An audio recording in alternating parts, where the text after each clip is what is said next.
लेकिन वो ये देख रहा होगा कि जो वेटर भागा भागा आ रहा है, सबको हंस के पानी दे रहा है या दौड़ रहा है या खाना लेके आ रहा है, वो एक तसले में 4 बोटियाँ डाल के ला रहा है सिर्फ डिश में डालने के लिए, उसमें 40 आ सकती हैं, लेकिन वो क्या करे, मजबूर है बेचारा। उधर से कैटर उसको दे ही नहीं रहा पूरा खाना। अगर वो पूरा खाना एक साथ डाल देगा तो पीछे खाना कम पड़ जाएगा, कम देगा ताकि लोगों को ना खाना मिले ना ज़्यादा टाइम लगे। तो ये पूरी फिल्म चल रही, तो उसमें बेचारा पिस कौन रहा होता है, वेटर। लोग किसको गाली वगैरह होते हैं, वेटर को, कि वो ज़्यादा क्यों नहीं लेकर आ रहा है, क्या ड्रामा लगाया है, उसका क्या कसूर है बेचारे का।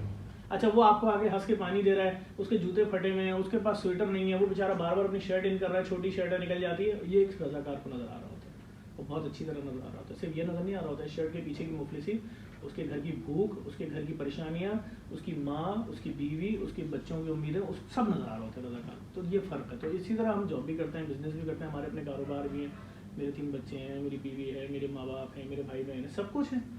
और हर चीज़ है, वैसे ही हंसते हैं जैसे दूसरा आदमी हंसता है, वैसे ही रोते हैं, बल्कि ज़्यादा रोते हैं शायद। तो दुनिया के तमाम मसाइल हमें ज़्यादा नजर आते हैं।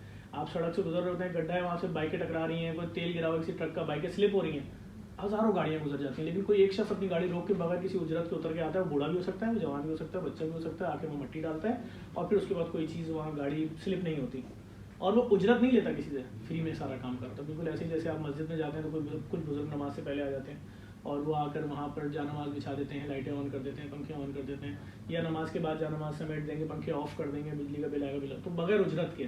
फिर रज़ाकार बिल्कुल ऐसे ही हम भी रज़ाकार हैं, इसी तरह की ज़िंदगी गुजारते हैं। ज़फ़र भाई, हम क्योंकि साइकोलॉजी के स्टूडेंट हैं, हम लोगों को ब्रेन कॉन्शियसनेस के बारे में हम लोग ज़्यादा पढ़ते हैं, तो मुझे एक सवाल है आपसे, जैसे कि इस सब के पीछे आपकी क्या सोच थी? ज़हनी सुकून था आपके इस सब के पीछे। और ज़फ़र भाई, जैसे देखें, जेडीसी का मकसद तो हर कोई जानता है, लेकिन जब आप शुरू कर रहे थे तब आपके दिमाग में क्या इमेज थी कि आपने कहाँ तक जाना है, क्या करना है? कोई चक्कर ही नहीं हमारा, हम कोई प्रोफेशनल सोशल वर्कर नहीं है, मैंने बताया पैदाइशी सोशल वर्कर। जिस दिन शुरू किया था उस दिन भी यही ख्वाहिश थी, आज भी यही ख्वाहिश है, आज भी यही ख्वाहिश है। कल अपने हाथ से सितारे को ताला लगाएं, रियासत अपनी जिम्मेदारी पूरा करे, चादर, 4 दीवारी का तहफ़्फ़ुज़, भूखे को खाना, अनएजुकेटेड बंदे को तालीम, छत का साया, सब रियासत फराहम करे।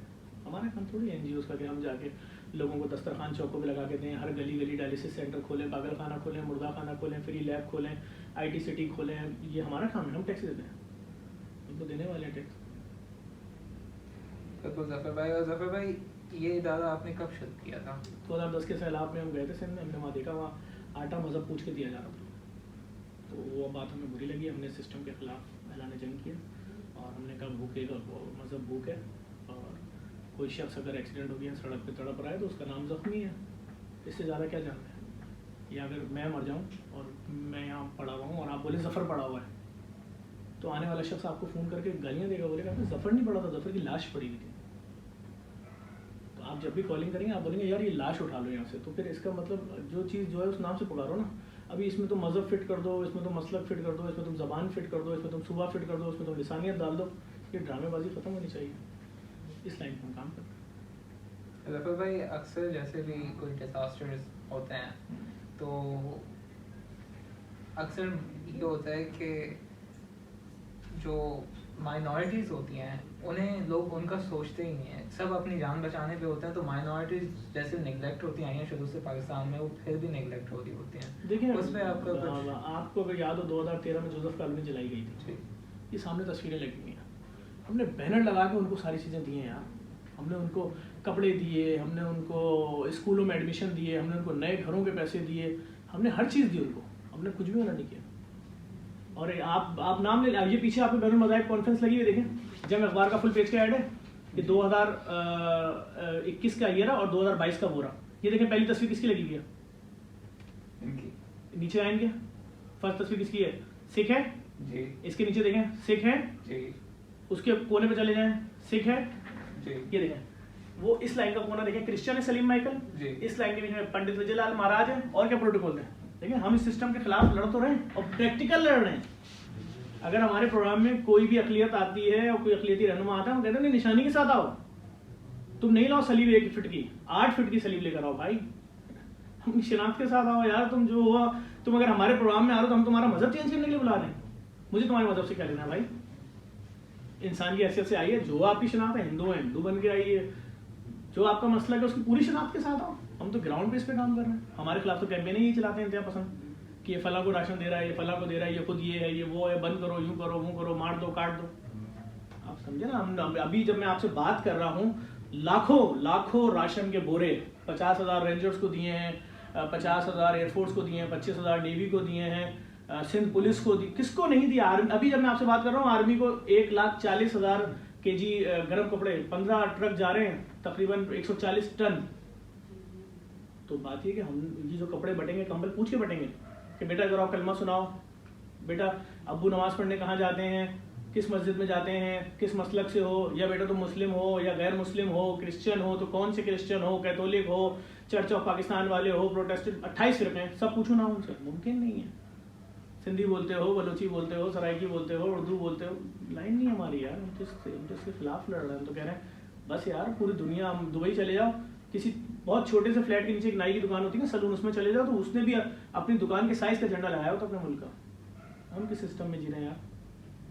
ज़फ़र भाई, ये जो सारी जर्नी आपकी अभी तक रही है, दिल्ली सुकून की तो आपने बात की, लेकिन आप सेटिस्फाइड हैं इस सब से? मतलब आप ये जो सारी जर्नी आपकी अभी तक हुई है, इसका मकसद आपने बता दिया, आपने ये बता दिया कि आपने क्या अकॉम्प्लिश करना है, और आप यही चाहते हैं कि आप इस सब को ताला लगा के बंद कर दें और हुकूमत ये सारा कंट्रोल रियासत वापस ये सारा कंट्रोल ले ले। तो इस सब से जो आप अभी कर रहे हैं, सब से आप सेटिस्फाइड हैं? मसलन क्या सेटिस्फाइड? मतलब मकसद ये है कि एक ये सब साइड्स, इस सब करने के साथ साथ आप एक अवेयरनेस भी क्रिएट कर रहे हैं। देखिए, हम पॉलिटिकल पार्टी ज्वाइन करने के आप खिलाफ हैं? नहीं, ये मैंने कब बोला? यार मैंने इंटरव्यू में देखा है, सो सॉरी। नहीं, मैं, मेरी अपनी पॉलिटिकल पार्टी है, गरीबों की पॉलिटिकल पार्टी है। अच्छा, ये बात ये है, पॉलिटिकल मुझे मुख्तलिफ ऑप्शन मिलते रहे कि अपनी पार्टी लॉन्च कर दो, हमारी पार्टी में आ जाओ, सेनेटर आ जाओ, वजीर आ जाओ, मिनिस्टर आ जाओ, हर तरह की ऑफर है। मसला ये है, पहला सवाल जो आपका सेटिस्फेक्शन, मैं पहले आपको कर लिया। हम यहाँ बैठे हैं, मैं आपको बोलूँ यार, मैं आपको 2023 की करोला दे रहा हूँ गाड़ी, सेटिस्फाई हो गया आप? तो आप बोलोगे मेरे घर में ओडी खड़ी हुई है, BMW खड़ी हुई है, ये तो मैंने अपने PA को दी हुई है, या हमारी फैक्ट्री में वालिद साहब ने 40 लोगों को ये गाड़ियाँ दी हैं, मैनेजरों को। ठीक है, यानी आप सेटिस्फाई नहीं हुए। आप मेरे साथ अभी चलते हैं यहाँ कोने में, एक मेहरान गाड़ी रुकेगी, आगे ऑल्टो रुकेगी, कल्टस रुकेगी, बाइक वाला रुकेगा, वो हमारे तंदूर कोने पे लगे हुए हैं, वहाँ पर आके बोलेगा 20 रोटी दे दो। किस चीज़ की 20 रोटी? बोलेगा हम 5 लोग हैं। तो मैं बोलूँगा 20 रोटी किस चीज़ की? बोलेगा 10 रोटी अभी दिन के खाने की 2 के हिसाब से, 10 रोटी रात के खाने की, क्योंकि मेरी तनख्वाह टोटल 22,000 रुपये।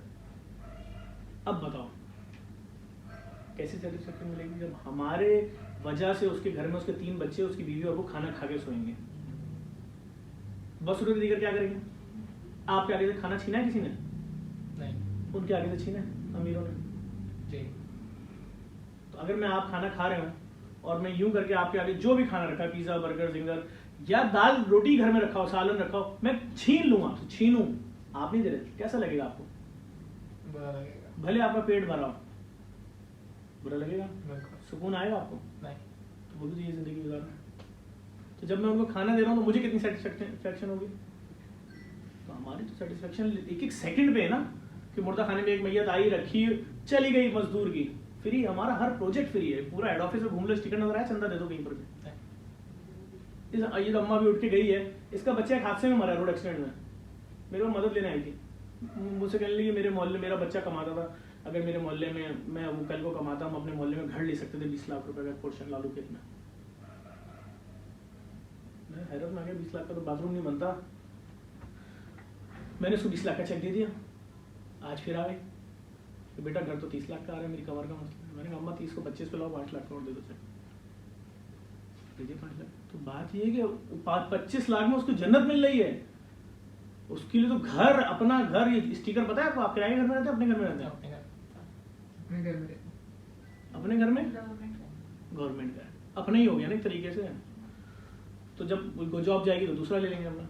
किराए का घर तो लाना था यार, ना छत अपनी, ना दीवार, इतनी एक कील लगा दो, मालिक मकान आता है। वो भले आपने अपने मरहूम वालिद की, वालदा की, दादा की तस्वीर लगाई हो, आपकी सिंपैथी है उसके साथ, आपकी हमदर्दी, आपका खून बढ़ता है, देखिए यार मेरे वालिद की तस्वीर, मेरे वालिद को अवार्ड मिला था, मरहूम हो, जिंदा हो, बच्चे हो, लेकिन मालिक मकान आपको 25 गालियां मगर तूने मेरी दीवार में कील क्या दोगे, हटा इस तस्वीर को, तो क्या बना आपकी फीलिंग्स में?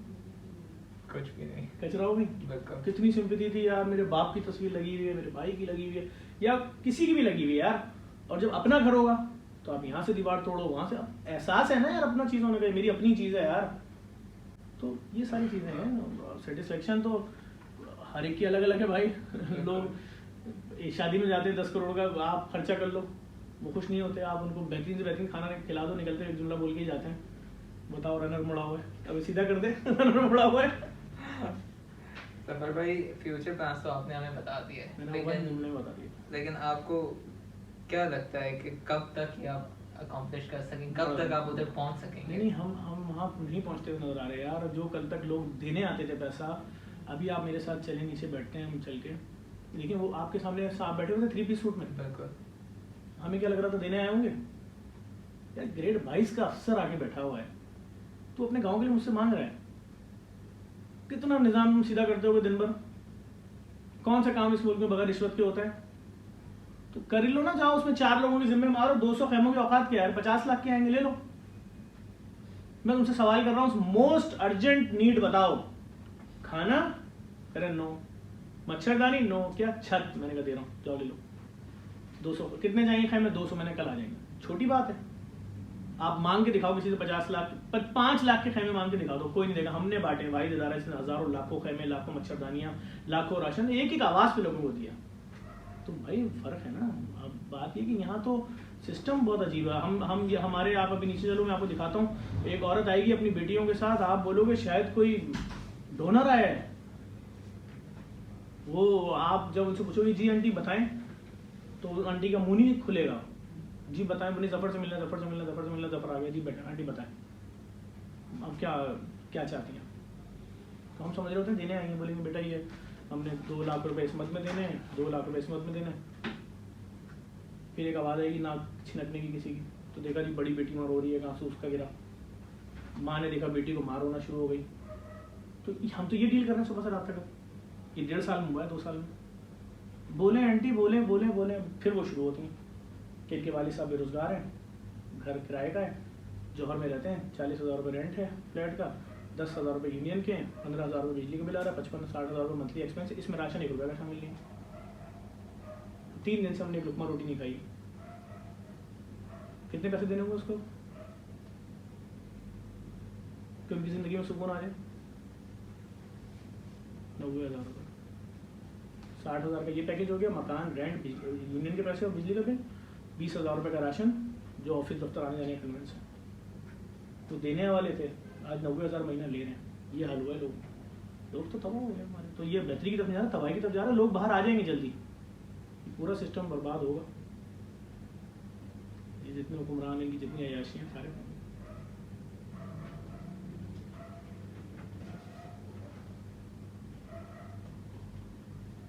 यही सवाल थे हमारे, हो चुके हैं। आपका शुक्रिया।